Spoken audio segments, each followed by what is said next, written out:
بسم اللہ الرحمن الرحیم۔ السلام علیکم ناظرین، آج کی ویڈیو میں ہم پیغمبر اسلام اور حضرت خدیجہ کی گھریلو زندگی کا واقعہ بیان کریں گے اور یہ بھی بیان کریں گے کہ آپ صلی اللہ علیہ وسلم کو نبوت ملنے سے 5 سال پہلے قریش نے خانہ کعبہ کیوں گرایا تھا، اور پھر ایک رومن انجینئر جو عیسائی تھا ایسا کیا واقعہ رونما ہوا کہ ایک عیسائی کے ہاتھوں اللہ تعالیٰ نے خانہ کعبہ کی تعمیر کروائی۔ محترم ناظرین، جب حضرت محمد صلی اللہ علیہ وسلم نے حضرت خدیجہ رضی اللہ عنہا سے شادی کی تو حضرت خدیجہ کے پیٹ سے پیغمبر اسلام کے 3 فرزند پیدا ہوئے۔ پیغمبر اسلام نے پہلے فرزند کا نام قاسم رکھا اور اسی وجہ سے آپ صلی اللہ علیہ وسلم کی کنیت ابو القاسم تھی۔ قاسم ابھی بچے ہی تھے کہ وفات پا گئے، اور دوسرے دونوں فرزند طیبہ اور ابراہیم بھی بچپن میں ہی تھے کہ اس دار فانی سے کوچ کر گئے۔ اس کے علاوہ حضرت خدیجہ رضی اللہ عنہا کے بطن سے 4 لڑکیاں پیدا ہوئے۔ ان کے نام ترتیب کے ساتھ یہ ہے: رقیہ، زینب، ام کلثوم اور فاطمہ رضی اللہ تعالی عنہما۔ پہلے 3 بیٹیوں کے ہاں بھی اولاد نرینہ نہیں تھی، صرف حضرت فاطمہ رضی اللہ عنہا کے ہاں اولاد نرینہ پیدا ہوئی۔ جب آپ صلی اللہ علیہ وسلم نے خدیجہ سے شادی کی تو آپ کے تعلقات اس کے خاندان سے گہرے ہو گئے۔ حضرت خدیجہ رضی اللہ عنہا قبیلہ بنو اسد سے تعلق رکھتی تھی۔ قبیلہ بنو اسد کے لوگ علم و معرفت میں ممتاز تھے اور حنیف کہلاتے تھے۔ حنیف ان افراد کو کہا جاتا تھا جو اگرچہ بت پرست تھے مگر بت پرستی پر مضبوط یقین نہیں رکھتے تھے۔ ان کی کوشش ہوتی کہ کس طرح ایک معبود کی حقیقی پرستش کی جائے۔ قبیلہ بنو سعد میں ایک مرد بنام ورقہ ابن نوفل تھا جو حضرت خدیجہ کا چچا زاد بھائی بھی تھا۔ آپ صلی اللہ علیہ وسلم کی خدیجہ سے شادی کے بعد وہ آپ صلی اللہ علیہ وسلم کا دوست ہو گیا تھا۔ دوسرا ایک مرد بنام عبداللہ بن جحش، تیسرا عثمان اور چوتھا زید بن عمرو۔ قبیلے کے یہ افراد دوسرے افراد کی برعکس جب کبھی بھی نبی علیہ السلام سے ملتے تو آپ صلی اللہ علیہ وسلم سے مذہبی معاملات پر بحث کرتے اور آپ کو حنیف بن جانے کی ترغیب دیا کرتے تھے۔ 605 سنہ عیسوی میں جب کہ محمد صلی اللہ علیہ وسلم کی عمر 35 سال تھی، مکہ میں 2 بڑے ہی ناگوار واقعات رونما ہوئے۔ ایک یہ تھا کہ خانہ کعبہ کو آگ لگ گئی تھی جس سے وہ جل گیا تھا۔ دوسرا یہ کہ سیلاب نے اس کا کچھ حصہ تباہ کر دیا تھا۔ عام طور پر مکہ میں بہت کم ہی بارش ہوتی تھی، لیکن کبھی کبھی بڑا سیلاب آ جاتا، لہٰذا جب پیغمبر اسلام کی عمر 35 سال ہو گئی تو اس سال بہت زیادہ سیلاب آیا اور خانہ کعبہ کی عمارت کو بہت زیادہ نقصان پہنچا۔ قریش کے سبھی قبیلوں نے مرمت کے لیے سامان جمع کرنے کا ارادہ کیا۔ ابھی مرمت کے لیے سامان جمع کیا جا رہا تھا کہ ایک کشتی رومۃ الصغریٰ سے یمن جا رہی تھی۔ رومۃ الصغریٰ سے مراد مشرقی رومی سلطنت یعنی بازنطینی سلطنت ہے، جو 395 عیسوی میں رومی سلطنت یعنی رومۃ الکبریٰ کے 2 حصوں میں تقسیم ہونے پر وجود میں آئی۔ اس کا دارالحکومت قسطنطنیہ تھا، اسی کو قرآن میں الروم کہا گیا ہے۔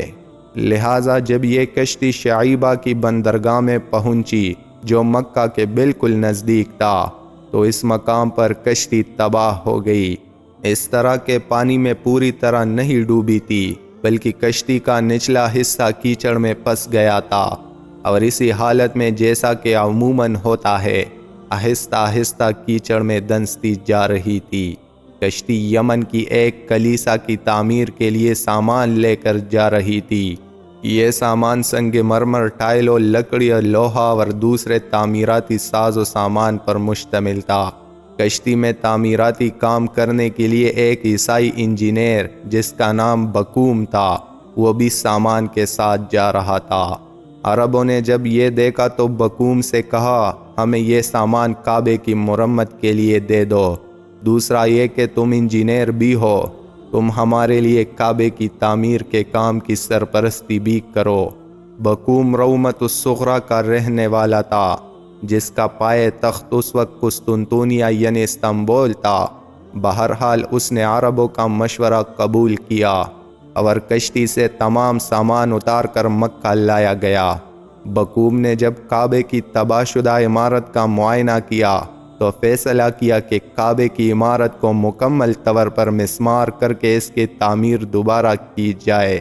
قریش نے جب یہ دیکھا کہ رومی انجینئر تمام عمارت کو مسمار کرنا چاہتا ہے تو وہ رضامند نہ ہوئے اور اس کی اجازت نہ دی، اور خدشہ ظاہر کیا کہ اگر کعبے کی عمارت کو مسمار کی گئی تو ہم پر بلائے نازل ہوگی اور ہم سب تباہ و برباد ہو جائیں گے۔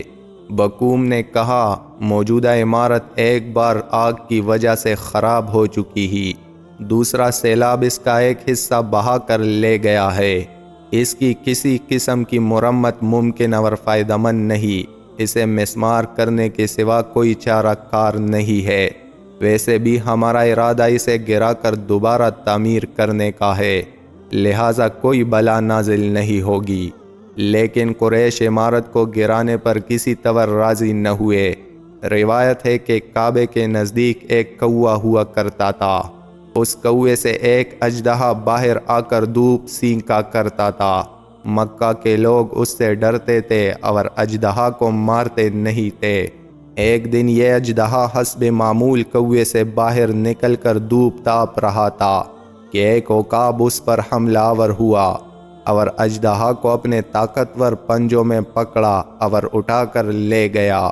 اس واقعے کے بعد یہ خیال کیا جانے لگا کہ عقاب کا اژدہا کو اٹھا کے لے جانا اور ہمیں اس کے شر سے نجات ملنا دلیل ہے کہ خداوند نے کعبے کی عمارت کو مسمار کر کے دوبارہ تعمیر کی اجازت دے دی ہے۔ اس واقعے کے بعد قریش نے بالآخر کعبہ کو مسمار کرنے کی اجازت دے دی اور رومی انجینئر نے کام شروع کر دیا۔ جب بنیادوں کا کام تمام ہوا تو حجر اسود کو اس کی جگہ نصب کرنے کا مرحلہ آیا۔ اس پر قریش قبائل میں اختلاف پیدا ہو گیا۔ ہر قبیلہ چاہتا تھا کہ یہ سعادت اسے نصیب ہو۔ قریب تھا کہ اس بات پر قریش قبیلوں کی آپس میں جنگ شروع ہو جائے کہ اچانک حضرت محمد صلی اللہ علیہ وسلم خانہ کعبہ میں داخل ہوئے۔ جب قریش قبائل کے سرداروں نے انہیں دیکھا تو آپس میں مشورہ کر کے حضرت محمد صلی اللہ علیہ وسلم کو ثالث مقرر کیا کہ وہ ہمارے درمیان فیصلہ کرے، کیونکہ وہ صادق و امین ہے، اور یہ فیصلہ کر دے کہ کون سا قبیلہ حجر اسود کو اٹھا کر اس کی جگہ لے جائے اور نصب کرے۔ آپ صلی اللہ علیہ وسلم نے لوگوں کو حکم دیا کہ ایک چادر لاؤ۔ وہ لوگ خیمے کا ایک ٹکڑا لے آئے۔ محمد صلی اللہ علیہ وسلم نے فرمایا، اس کو بچھا کر اس پر حجر اسود رکھیے۔ پھر تمام قبائل مل کر اس چادر کو اطراف سے پکڑ کر حجر اسود کو اس کی جگہ تک لے جائے۔ خود آپ صلی اللہ علیہ وسلم نے بھی ایک کونا پکڑا اور تمام لوگوں کے ساتھ حجر اسود کو اٹھا کر کعبے کے مطلوبہ کونے میں نصب کر دیا۔ یہ حکیمانہ حل سب کی رضامندی کا باعث ہوا اور پیغمبر اسلام کی شخصیت کا قدر ان قبائل میں اور بھی زیادہ ہو گیا۔ تمام قبائل آپ صلی اللہ علیہ وسلم کو تحسین کی نگاہ سے دیکھنے لگے۔ ناظرین، اس واقعے کے بعد آپ صلی اللہ علیہ وسلم کی زندگی کا کوئی نمایاں واقعہ ہماری نظر سے نہیں گزرا، حتیٰ کہ 610 سنی عیسوی میں آپ صلی اللہ علیہ وسلم 40 سال کے ہو گئے اور نبوت عطا ہونے پر لوگوں کو دعوت اسلام دینی شروع کر دی اور دنیا کے کونے کونے تک اسلام کی تعلیمات اور پیغامات پہنچائی۔ ان تمام واقعات کی تفصیل آپ کو ہمارے اس چینل پر ملتے رہے گی انشاءاللہ۔ ناظرین، یہ تھی آج کی ویڈیو۔ اگر ویڈیو پسند آئی ہو تو ویڈیو کو لائک کر دے اور چینل پہ نئے ہو تو سبسکرائب ضرور کر دے۔ مجھے دیجیے اجازت، ملتے ہیں اگلے ویڈیو میں، تب تک کے لیے اللہ حافظ۔